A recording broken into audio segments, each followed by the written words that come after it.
दोस्तों, आज से हम एक नई सीरीज़ की शुरुआत करने जा रहे हैं। इसमें हम शेयर के वैल्यूएशन पर बात करेंगे, जिससे आपको किसी भी कंपनी और उसके शेयर को इंडिपेंडेंटली एनालाइज करने में हेल्प होगी।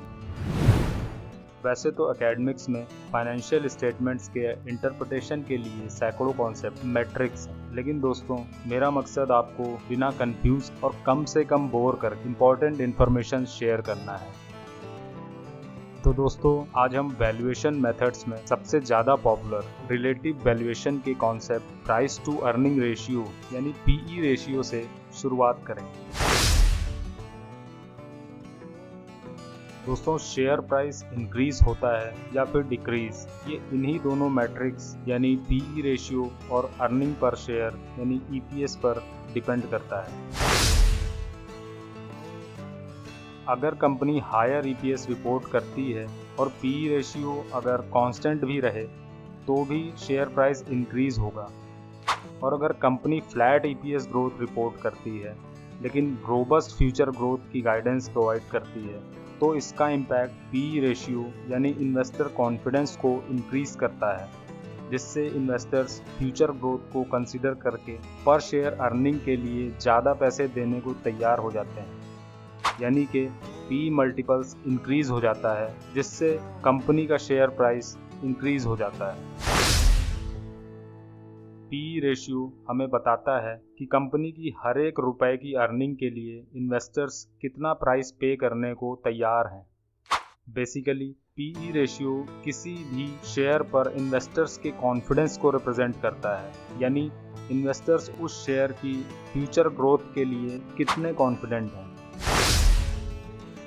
पीई रेशियो समझने से पहले अर्निंग्स पर शेयर समझना बहुत ज़रूरी है, और नेक्स्ट वीडियो में हम पीई रेशियो पर डिटेल डिस्कशन करेंगे। तो चलिए दोस्तों, शुरुआत करते हैं आज के वीडियो की और बात करते हैं अर्निंग्स पर शेयर यानी ईपीएस की।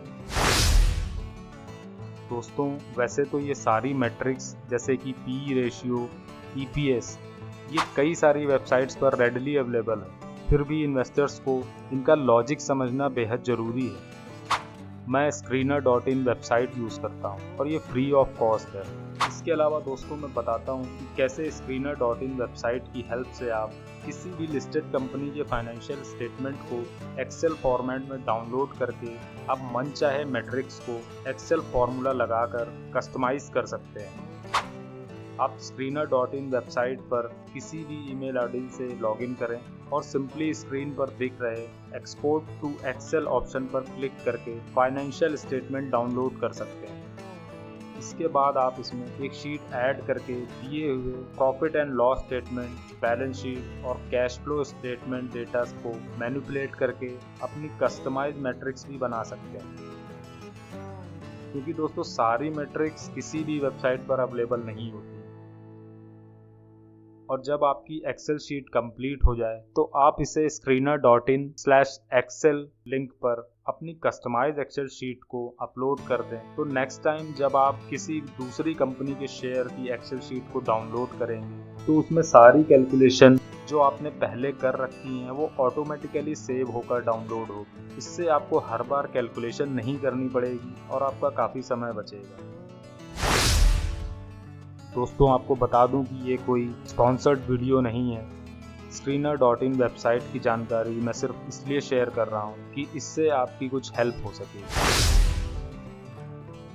तो दोस्तों, अपने टॉपिक पर आ जाते हैं। ईपीएस को समझना इन्वेस्टर्स के लिए इसलिए ज़रूरी है क्योंकि ये किसी भी कंपनी की प्रॉफिटेबिलिटी को एनालाइज करने के लिए बेहद ज़रूरी है, जिससे कि एक इन्फॉर्म्ड इन्वेस्टमेंट डिसीजन लिया जा सके। तो चलिए शुरू करते हैं। ईपीएस एक इम्पॉर्टेंट मैट्रिक है जो कि एक कंपनी के नेट प्रॉफिट का उसके हर एक आउटस्टैंडिंग शेयर पर आने वाले हिस्से को रिप्रेजेंट करता है। मतलब ईपीएस हमें बताता है कि कंपनी अपने हर एक शेयर के लिए कितना प्रॉफिट जनरेट कर रही है।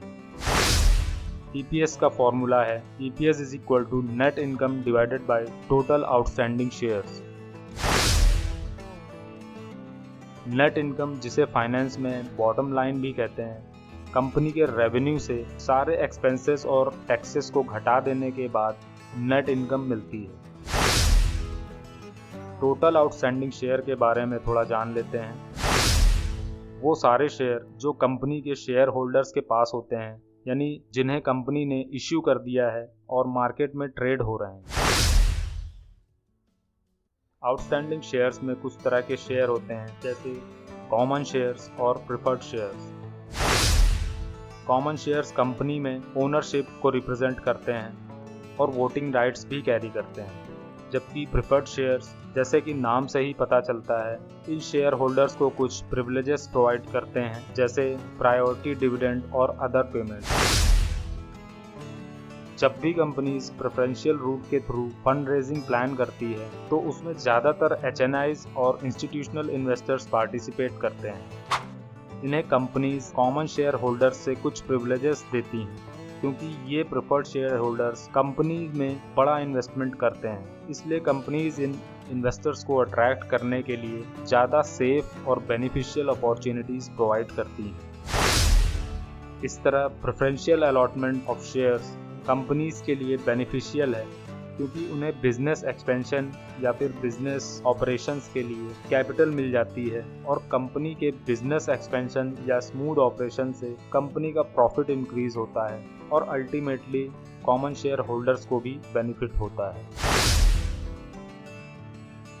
दोस्तों, EPS कैलकुलेट करने के लिए हमें कंपनी के नेट इनकम को टोटल आउटस्टैंडिंग शेयर से डिवाइड करना होता है, इसलिए शेयर काउंट भी जरूरी है। इससे हमें पता चलता है कंपनी हर एक शेयर के लिए कितना प्रॉफिट जनरेट कर रही है। इम्पॉर्टेंट ये है कि जब कंपनी के टोटल आउटस्टैंडिंग शेयर बढ़ते हैं और नेट इनकम में कोई सिग्निफिकेंट चेंज नहीं होता तो EPS डिक्रीज हो जाता है। ऐसा इसलिए है क्योंकि नेट इनकम को टोटल शेयर के साथ डिवाइड करते वक्त टोटल शेयर इंक्रीज कंपनी के EPS को डाइल्यूट करता है।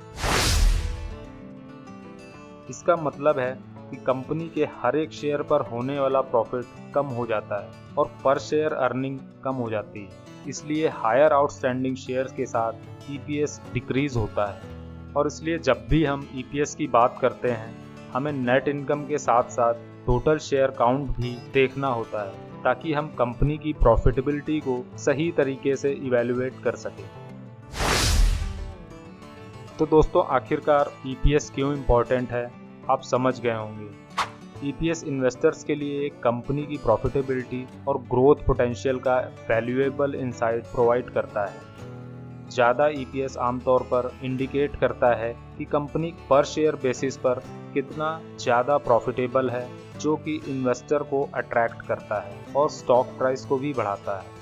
लेकिन अगर EPS घटने लगता है तो समय है इन्वेस्टर्स को उनकी स्ट्रैटेजीज को दोबारा देखने का और शायद समय आने पर निवेश से बाहर निकलने का। रिलेटिव वैल्यूएशन में इन्वेस्टर्स अक्सर एक ही इंडस्ट्री की अलग अलग कंपनी के EPS को कंपेयर करते हैं और उनके रिलेटिव परफॉर्मेंस को इवैल्यूएट करते हैं। मगर ज़रूरी है कि EPS के अलावा दूसरे फैक्टर जैसे कि इंडस्ट्री ट्रेंड, कॉम्पिटिटिव एडवांटेज और फ्यूचर ग्रोथ प्रॉस्पेक्ट को भी कंसीडर किया जाए। EPS को आइसोलेशन में देखकर इन्वेस्टमेंट डिसीजन लेना समझदारी नहीं होगी। दोस्तों, किसी और वीडियो में हम एग्जाम्पल के साथ देखेंगे कि ऐसे कुछ तरीके हैं जिनसे कंपनीज EPS को मैनिपुलेट भी कर सकती हैं। अभी के लिए EPS के एक और एग्जाम्पल टाटा मोटर्स के EPS और शेयर प्राइस ग्रोथ में कोरिलेशन को देखते हैं। शेयर प्राइस ने EPS को लगभग फॉलो किया है, लेकिन इस साल कंपनी ने हाईएस्ट एवर EPS रिपोर्ट किया है। फिर भी कंपनी के शेयर में तेजी नहीं आई, बल्कि शेयर प्राइस में फॉल आया।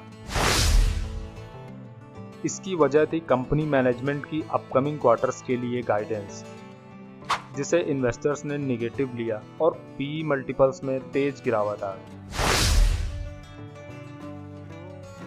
तो दोस्तों, इस वीडियो से हमने जाना EPS एक कंपनी की प्रॉफिटेबिलिटी को पर शेयर बेसिस पर मेजर करता है और ये नेट इनकम को टोटल आउटस्टैंडिंग शेयर से डिवाइड करके कैलकुलेट किया जाता है। इसके अलावा ज़्यादा EPS आमतौर पर प्रॉफिटेबिलिटी को इंडिकेट तो करता है, लेकिन इन्वेस्टमेंट डिसीजन लेने से पहले दूसरे फैक्टर्स को भी कंसीडर करना चाहिए। तो दोस्तों, अगली वीडियो में हम देखेंगे कैसे अर्निंग पर शेयर का इस्तेमाल करके एक इम्पॉर्टेंट मैट्रिक्स कैलकुलेट करते हैं, प्राइस टू अर्निंग रेशियो। तो बने रहिएगा हमारे साथ और हम शेयर मार्केट वैल्यूएशन को और एक्सप्लोर करें।